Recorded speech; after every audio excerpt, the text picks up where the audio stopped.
Hi friends, చేపల పులుసు ఎలాగ చేసుకోవాలో ఈ వీడియో చూద్దాము. ముందుగాలుగా అన్నీ కట్ చేసి పెట్టుకొని క్లీన్ చేసి పెట్టుకోవాలి. ఆ తర్వాత టమాటా పండ్లు, ఆనియన్స్ మిక్స్ అడిచి పెట్టుకోవాలి.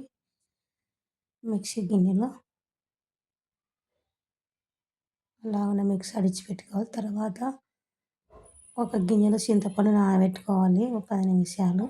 అలాగంతా బొప్పంతా తీసుకొని అలా పెట్టుకొని అందులోకి చింతపండు రసంలోకి పులుసులోకి స్పూను పసుపు వేయాలి. అలాగే ఒక స్పూన్ సాల్ట్ వేయాలి.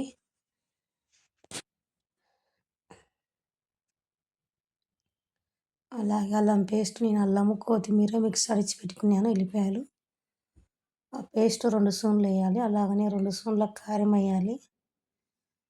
అన్నీ చింతపండు రసంలోకి వేసి అంతా మిక్స్ చేయాలి. మనం వచ్చేసి ఇప్పుడు కొబ్బరి పొడి కూడా 2 స్పూన్ల మీద కొబ్బరి పొడి వేసుకోవాలి.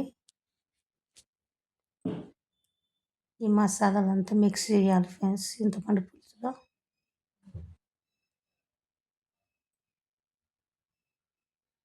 ఇలాగైతే టేస్ట్ బాగుంటుంది.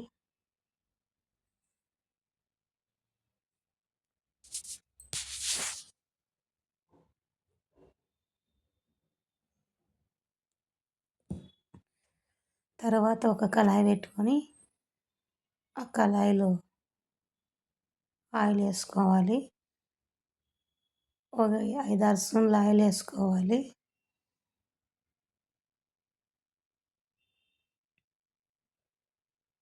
ఆయిల్ కొద్దిగా ఎక్కువ ఇచ్చినా బాగుంటుంది.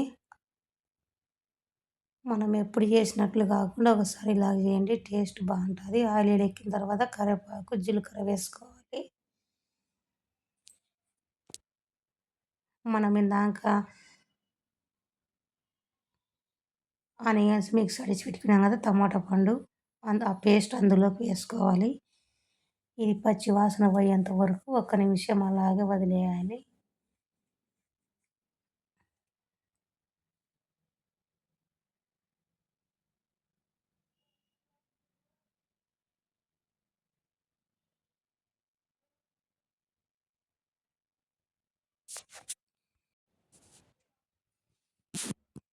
ఆయిల్ సపరేట్ అయింది ఫ్రెండ్స్. మనం వచ్చేసి మసాలా అంతా మిక్స్ చేసి పెట్టుకున్నాం కదా, పేస్ట్ కూడా అందులోకి వేయాలి.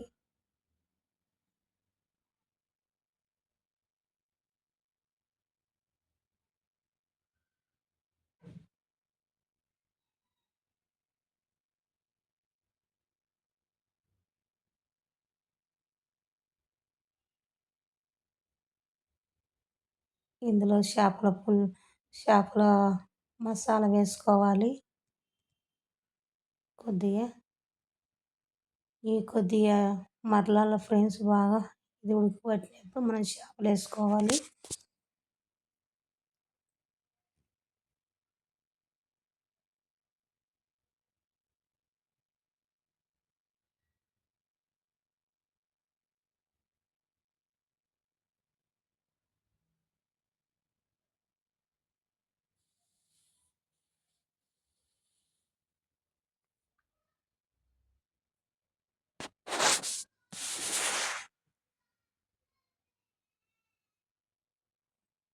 ఆయిల్ అంతా పైకి వస్తుంది, అప్పుడు మనం చేపలు వేసుకోవాలి.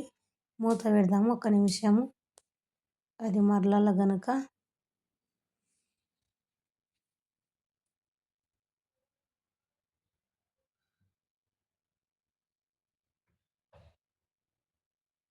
ఇప్పుడు మూత తీద్దాం ఫ్రెండ్స్. అలాగ ఉడకబట్టింది. మనం ఇప్పుడు వచ్చేసి చేప ముక్కలు వేసుకోవాలి. నేను సాల్ట్, నిమ్మకాయ వేసి చేపలు క్లీన్ చేసుకున్నాను 4-5 సార్లు.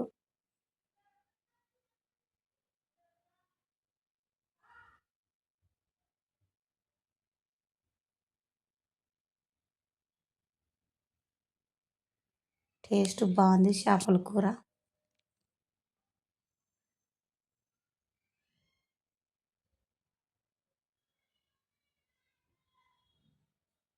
ఎక్కువసేపు ఉంచకూడదు, ఒక 2 నిమిషాలు అలాగ ఉంచాలి. మనం ఎక్కువసేపు ఉంచితే చేప అంతా గిజ్జుడు అవుతుంది. మూత పెడదాము. ఇప్పుడు మూత తీద్దాం ఫ్రెండ్స్. ఇప్పుడు అలాగ అంతా దగ్గరికి అయింది పులుసు అంతా. ఆయిల్ సపరేట్ అయింది.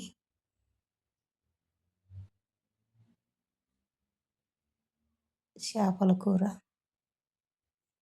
కొద్దిగా కొత్తిమీర వేసుకోవాలి చివరిగా. అంతే ఫ్రెండ్స్, చేపల కూర రెడీ అయింది.